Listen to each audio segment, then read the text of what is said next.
अरे यार हद ही हो गई, बांग्लादेश की जीडीपी हमसे बेटर हो गई।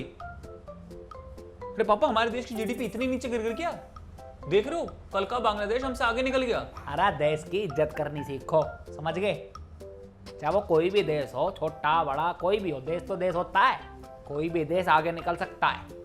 अरे जब अमेरिका आगे निकलता है जब तो तुम कुछ नहीं बोलते हैं, और यो ब्रिटेन जब आगे निकलता है जब भी तुम कुछ नहीं बोलते। आज बांग्लादेश जरा आगे क्या निकलेगा, तुम्हें बहुत दिक्कत हो रही है। नू कह रहे हो कि ये क्या हो रहा है, आए बड़े। अरे पहले अपना हिस्सा था, हमें देखकर तो खुशी होनी चाहिए कि हमारा जो बालक है भैया वो बढ़िया कर रहा है। भाई हमारा हिस्सा था, अपने ही घर के बालक हैं, अच्छा कर रहे हैं, दे आर डूइंग गुड। मतलब वो अगर देश छोटा है और तुमसे वो मैच नहीं जीत पाते हैं, तुम लास्ट ओवर में छक्का मार के मैच जीत जाते हो उनसे, तो उसका मतलब ये थोड़ी ना हो जाएगा कि तुम उन्हें दबाओगे हर चीज में। अरे बाप रे बाप, आज कैसे? मतलब जब बांग्लादेश की सॉवरेनिटी मानते हो तो तब ये एटीट्यूड कहाँ चला जाता है, ये सॉवरेनिटी एक्सेप्ट करने का, जब नेपाल की बात आती है? भाई नेपाल को तो कह रहे थे ये हमें आंख कैसे दिखा रहा है, इसकी औकात कैसे होगी हमें आंख दिखाने की, तब क्या हो जाता है? तब तो बड़ा बुली कर रहे थे आप उनको। नेपाल की हमारे चाचा की जमीन है, लीपू लेक के टाइम पे तो ऐसा शोर मच गया था, ऐसा लग रहा था कि भाई वो छोटा मोटा देश है इसलिए आप उनके ऊपर चढ़ बैठोगे, उन्हें खा जाओगे। ये एटीट्यूड चाइना के सामने क्यों नहीं होता? अबे चाइना बात कर रहे हैं हम, हैं? नहीं, पर बात बताओ, जब नेपाल की बात आती है, जब नेपाल से कोई कहा सुनी होती है तो अब डांटने धमकाने पीटने मारने वाले मोड़ में आ जाते हो, पर जब चाइना से हमारी कहा सुनी होती है तो अब आप मुंह नीचे करके बात करते हो। बेटे वो सब होते हैं डिप्लोमेटिक रिलेशनशिप, है ना, और वो डिप्लोमेटिक लोग ही करवाते हैं। पढ़े लिख लेता तो वहां नौकरी लग जाती तेरी। रोज रोज लाइट लगा कर कैमरा लगा कर मेरा सर खाता रहे, डिबेट। और हाँ, रहा सवाल हो बांग्लादेश का, अब ना पूरी दुनिया में जानता कौन है पहले मुझे यो बता। अरे ना बोलता तो इंडियन सब कॉन्टिनेंट ही है ना, हमारा हिस्सा मानते हैं, भारत के नाम तो कोई जाना ही ना है।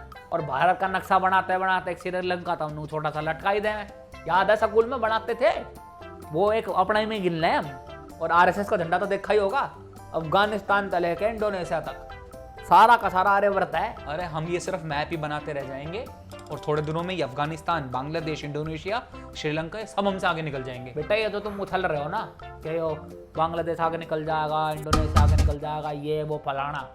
जिस दिन हमारा आरएसएस अपना असली रंग में आ गया ना, इन सब ने बटोर लेगा। और जब ये काम हो जाएगा ना तब तुम भी चौड़े हो जाओगे कि भाई हमें तो पहले से ही विकसित इलाके मिल गए, है ना। भाई जिस दिन आर्यवर्त आएगा, जिस दिन आर्यवर्त बनेगा, कम से कम हमें फिर इन इलाकों को विकसित तो नहीं करना पड़ेगा, पहले से इनका विकास हुआ होगा, अच्छी जीडीपी होगी इनकी, तो ईजी रहेगा। अरे कहाँ सपने देख रहे हो, ये कोई जया बच्चन की तरह थाली लेके थोड़ी खड़े हैं कि हाय भारत आएगा आरती करेंगे इनकी। अपनी खुद की इकोनॉमी संभल नहीं रही है, जिनकी बढ़ रही है, जो आगे ग्रो कर रहे हैं उनको बटोरने चले हैं। अरे यार ये जो तू बीच बीच में फुलझड़ी छोड़ रहा है ना, इसने बंद कर, समझ गया? भारत आज भी 5वीं सबसे बड़ी इकोनॉमी है। ये जो रिसेशन चल रहा है ना, ये पूरी दुनिया में चल रहा है, कोई भारत में अकेले तो चल ना रहा, है ना।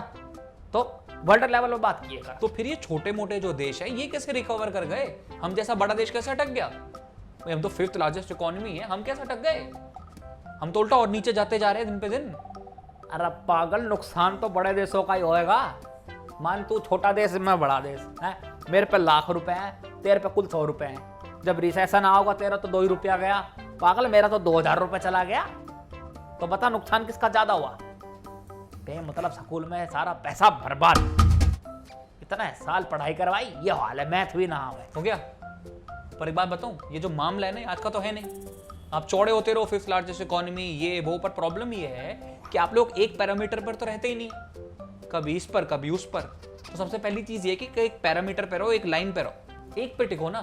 कल ही आपसे मेरी इस बारे में बात हुई थी कि चिप बनाते हो उस पे गोबर पोत देते हो। अरे यार, या फिर तो चिप बनाओ या गोबर, एक जगह रहो। अरे एक पैर मंगल पे रखोगे, एक पैर गोबर में रखोगे तो चिर जाओगे बीच में से। जिम्नास्ट बनने की कोशिश मत करो। तो भाई फिर क्या करें बताइए जरा, तू तो बहुत बड़ा बुद्धिजीवी हो गया है ना, वो 4-5 का किताबें पढ़ ली, कार्ल मार्क्स। भाई गरीब बन के रहो, सस्टेनेबल डेवलपमेंट में ध्यान दो, क्योंकि सबका साथ और सबका विकास तो नाम की चीज हो ही नहीं रही है इस देश में।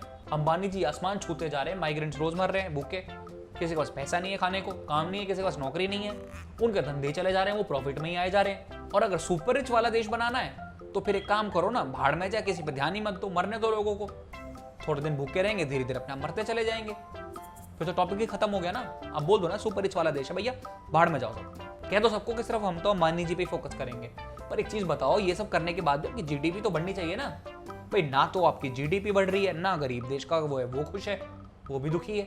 बांग्लादेश दिन पे दिन ह्यूमन डेवलपमेंट इंडेक्स जो है ना उसमें ऊपर आता जा रहा है, थोड़े दिनों में तो वो इंडिया को भी पार कर जाएगा। हमसे ज्यादा नीचे नहीं है वो। तू तो सिर्फ जल रहा है, कोई वजह ही ना है, बेमतलब जले जा रहा है तू बस, सुनता और कुछ ना है, मेरे तभी पूछ ले। मैं कोई जलबल नहीं रहा हूं, मैं सिर्फ और सिर्फ आईना दिखा रहा हूं आपको और आपको।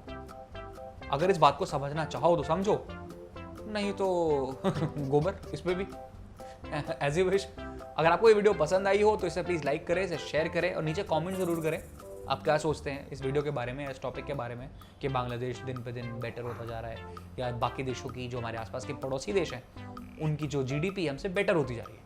तो आपका क्या कहना है? और अगर आप ये वीडियो फेसबुक पे देख रहे हैं तो प्लीज़ हमारे पेज को लाइक करें, उसे फॉलो कर ले। और अगर आप ये वीडियो इंस्टाग्राम पे देख रहे हैं तो हमारा इंस्टाग्राम पेज जरूर फॉलो करें, एशिया विल हिंदी। तब तक के लिए जय हिंद।